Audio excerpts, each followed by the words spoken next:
When F.E.A.R released in 2005, it was a breakout game that instantly contributed in many positive ways to the ways that developers would design their games going forward, and some of its strong advancements in artificial intelligence are still being built upon to this day. F.E.A.R is an excellent shooter with strong enemy AI, a palpable and thick atmosphere that never makes you feel quite comfortable, and particle effects and environmental destruction that still helps the game's presentation and art hold up and appear timeless, even if its graphics aren't timeless. What makes F.E.A.R truly special, though, is not just that it's a damn good action game, it's that it's a good horror game, because you see, F.E.A.R is at its heart a horror game, which is a fascinating prospect. What makes action shooter games so fun and enjoyable is empowerment and wish fulfillment, while horror titles are strengthened by how the developer makes the player feel unsafe and trapped, depowering you. For F.E.A.R to come along and say, what if we try combining these two opposing ideas, is quite bold. And what makes it even more impressive is how this marriage worked. It actually worked. Sadly, the F.E.A.R series as a whole is kind of notorious for getting progressively worse and worse in quality as each installment went on, until it essentially buried itself. But I only played the first one a few weeks ago, so I don't have any authority to speak on the quality of the series and the sequels as a whole. I will play them though at some point and possibly even make videos on them. But for now, I want to primarily talk about F.E.A.R and why it impressed me so much.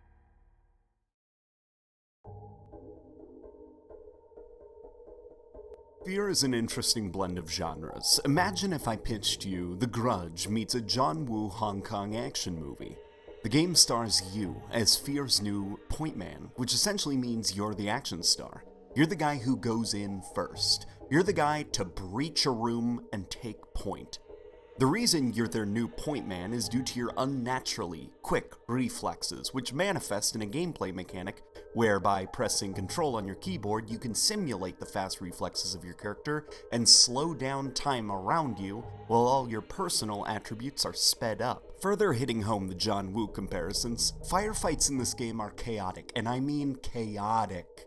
Almost every damn thing your bullet touches explodes in a flurry of particle effects and smoke, to the point that once the solid 20 seconds of shooting is over, all you're left with is a room torn to shreds, smoke hanging in the air, and various pieces of torn up paper, slowly sinking to the ground and resting on top of the various bodies. In motion, the game is beautiful to look at, and it's only strengthened by a genuinely fun combat loop. Because the enemies in F.E.A.R, they don't behave like traditional human AI in games during that time. You're probably wondering why I have Halo in the title of this video, and it's actually pretty simple. In Halo, you're fighting against the various alien races that make up the Covenant. Each alien behaves differently in combat, and due to this, combat in Halo tends to be a sort of in real-time game of death chess, where you need to juggle various different weapons and constantly adjust and reorient your strategies on the fly because the aliens are reacting to you in very, very different ways, as well as working off of each other's strengths and weaknesses. From what I understand, the way that F.E.A.R designed its AI was very similar to the way that Bungie was doing their AI in Halo. Both games, though being very different, have a very similar philosophy on how the player should be engaging with the enemies and how the enemies should be engaging with the player. Because of this, I actually personally find the combat of F.E.A.R to be incredibly addictive. It's in the vein of Halo, but it's doing its own completely original thing, and because of that, for people who like the Halo series, I'd recommend playing F.E.A.R, if not for the scares, then purely for the very addictive gameplay. In F.E.A.R, you will find yourself facing an army of identical clone soldiers, which I'll get into when we discuss the story. These clone soldiers were quite revolutionary in 2005 for the ways that their AI were powered. There's an impressive lecture that I'll link below that talks in depth about the AI of F.E.A.R, but the best way I can describe it is that F.E.A.R's AI is, instead of giving the AI a series of pre-scripted responses to certain situations like low on health, take cover. The game lets the AI off the chain and plan for themselves. If they see you across a room, each individual AI will get the goal to kill you, and they will scan the room and think of the best possible plan to get to you and also keep themselves alive. This can even sometimes mean retreating if one of them has a shotgun but doesn't have enough assault rifle buddies to keep him covered. All the different AI are making an honest attempt to kill you, as well as plan with each other. Throughout the gunfights, you will hear the AI barking orders to each other and exchanging combat information on your whereabouts in the room or how each one of them is doing and if they need to fall back and need support. F.E.A.R's enemy AI has an unusual, lifelike aggression to them. They really are trying to kill you, and they are planning ways to do it. A little combat story I'll share is when I was crawling through some air ducts, I exited to find a room full of dudes all talking to each other. I quickly hid behind some crates when one of them suddenly interrupted the conversation with a loud flashlight. I was so used to modern games where your flashlight doesn't affect enemy perception of you that I didn't even think to turn mine off. They saw the light behind the boxes. One of them began sprinting towards the box and telling his buddies to get ready. He was gonna flush me out. He charged around the corner with a shotgun, which forced me to react. The second I stood up, all his buddies, who were now hiding behind a desk that they had flipped for cover, began opening fire on me, and I ate lead and hit the floor.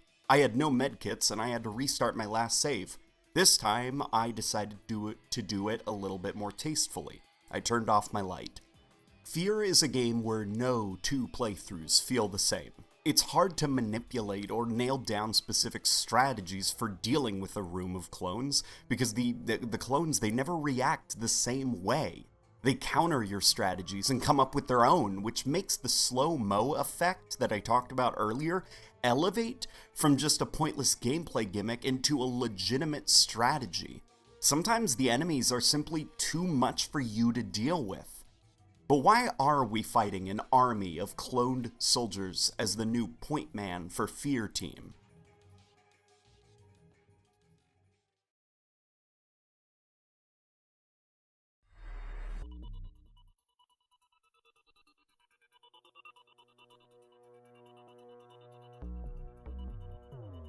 F.E.A.R stands for First Encounter Assault Recon.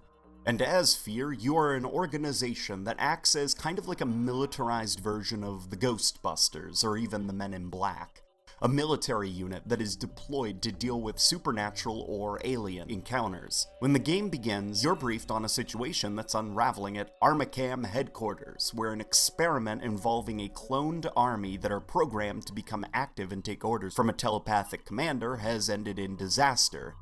A telepathic commander named Paxton Fettel has gone rogue, activated the clone army, locked down the building, and is now purging it of staff and eating them.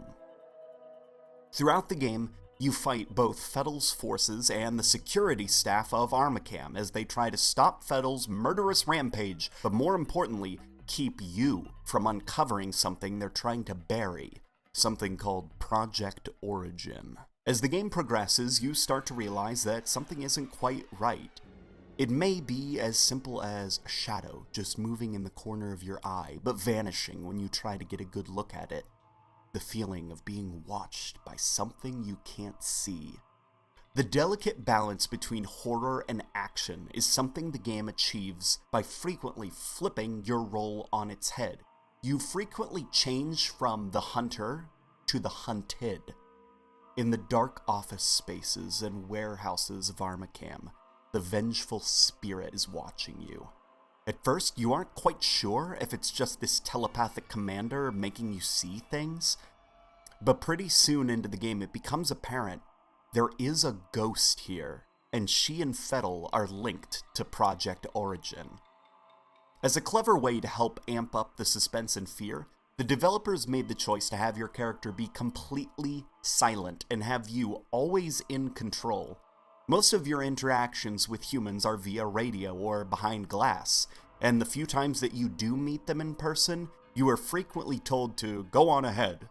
It's a really good way of making you feel uneasy. Rarely do you ever have company. You're mostly alone throughout the game. and brief moments of company are always interrupted. It's almost like one of those nightmares you had as a kid where you want to scream for your parents because something's chasing you, but no sound ever comes out of your mouth. Your parents can't hear you.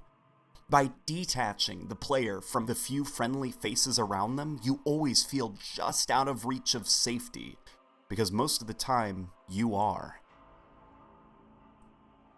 When designing the audio and music for F.E.A.R, the developers said that the delicate balance of a consistently moody and uneasy atmosphere can be easily thrown out of whack if the player catches on too easily to what's going on. The music itself was composed in reaction to the events of the game, and it was also composed in the hopes of blending into the environment, creating an ambiance that smoothly transitions into very subtle action music or more horror stingers, and then back into unnerving ambiance once the sequences were over. F.E.A.R's audio was also purposefully recorded with inexpensive equipment, and sounds for the game were made using very simple materials so that the audio can be less bombastic and overproduced, and be more simple and subtle. The droning ambiance of the soundtrack, combined with simple and quiet footsteps of my character, creates a genuinely spooky atmosphere, especially with how tastefully the scares were handled. You see, F.E.A.R certainly has its jump scares, but it knows to pace them. They don't happen too often, and when they do, it feels more like it was my fault because I didn't pay attention and something caught me by surprise. F.E.A.R's style of horror is the moving shadow in the corner of your eye, the quick flash of something move across the room. Things don't jump out and go, "Happy birthday, surprise!"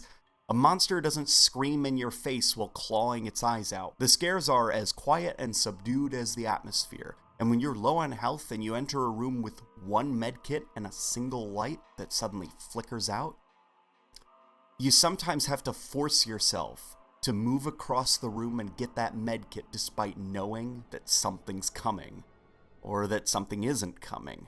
F.E.A.R throws you off its scent quite frequently, and it makes you feel paranoid and clingy. You don't really know when Alma's gonna come for you. Sometimes you swear it's setting you up for a scare, but that scare never happens, it never comes. And you start to question your own sense of self-preservation and your own skills of observation. The game literally has you jumping at just shadows. One moment for me was when I was crawling through an air duct and a pipe ahead of me burst.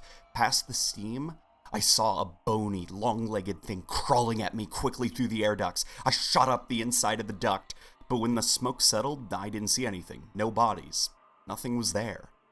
I don't know, still, if I truly saw something at the other end of the air ducts, and I'm not bothering to look online to see if there is actually a clinical scare that was placed there by the developers, because the unknowingness is what I enjoy. I think I saw something, but I'm not sure. F.E.A.R is a game that's enhanced by obscuring your visuals with whatever way that you, the player, can. Some advice, actually, this is the way that I played the game. I actually played the game at sub HD, and I also turned the brightness down all the way it could go so that whenever I was in a dark room, I had to use my flashlight. And the fact that the flashlight is limited meant that I would get into these panicked situations where I thought something was in the room with me, but my flashlight just went out. It created a lot of really fun, tense moments for me because I couldn't quite see what was going on. It let the game really mess with my head. In conclusion, guys, F.E.A.R is a damn good shooter, and I can see why it has the legacy that it has. The AI is really good and very impressive for a 2005 game, and honestly, the AI still holds up to this day. The aesthetic of the game is quite moody and dark, and I was surprised at how well it affected me when I really began to get immersed in the game. F.E.A.R, I'm really sad that it took me this long to finally play, and I'm also sad that now I can't play it for the first time again. I've experienced the game and I loved it. I'm currently playing through its 2 expansion packs right now. I'm on the first one, and so far that one's pretty good. I'm looking forward to playing the rest of the series. And hey, if this video does well, maybe I'll make a follow-up on what the rest of the series was like. But anyways, guys, What I want you to do in the comment section is share your memories of F.E.A.R, because F.E.A.R, it's pretty exciting to talk about the scary moments of F.E.A.R, but I want to hear some of the other stories from other players from the game. I want to hear how you first experienced the game, what really got you. And if you've never played the game, share what you think of it. Do you think that that's an interesting merging of genres, action and horror? And from an outsider's perspective, do you think that F.E.A.R could possibly make a comeback if it was handled well? As always guys, leave a like, comment down below, share the video around if you enjoyed it. It really helps the channel grow. And guys, I'll see you on the next video.